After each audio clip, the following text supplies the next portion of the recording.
నీకేం పనయ్యా వీడియో తీయడానికి? ఫోన్ తీయమనండి. ఎందుకు వీడియో తీస్తున్నావు నువ్వు? ఏం పని? నీకేం అవసరం? నా వీడియో ఎందుకు తీస్తున్నావు? రౌడీజం స్టార్ట్ అయింది. పోలీసులందరూ వాళ్ళకే సపోర్ట్ చేస్తున్నారు.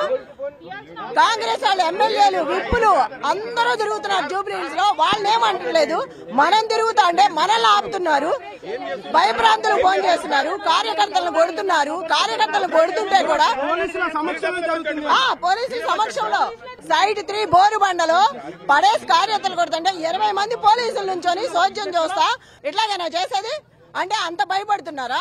ప్రభుత్వం వాళ్ళది కాబట్టి విచ్చలవిడిగా ఇష్టం వచ్చిన డబ్బులు కూడా పంచుతున్నారు. మళ్ళీ టీఆర్ఎస్ కార్యకర్తల పక్కన డబ్బులు పెట్టి వాళ్లే తెచ్చిపెట్టి వాళ్లే వీళ్ళు పంచుతున్నారని చెప్తున్నారు. ఎంత అన్యాయం! ఓటు వేయడానికి వచ్చే వాళ్ళని, పెద్ద వయసు వాళ్ళని నువ్వు గనక కాంగ్రెస్ కి వేయకపోతే నీకొచ్చే 2000 కూడా కట్ చేసి పారేస్తామని బెదిరిస్తున్నారు. ఎంత అన్యాయం ఇది! జనాలను భయపెట్టి భయభ్రాంతులకు గురి చేస్తా.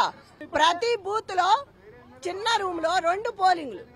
మనిషి వెళ్ళడానికి దారి లేదు, బయటికి రావడానికి లేదు, లైట్లు కూడా లేవు. ఎంత ఇబ్బంది పడుతున్నారు. కుర్చీలు ఇవ్వలా, టేబుల్స్ ఇవ్వలా.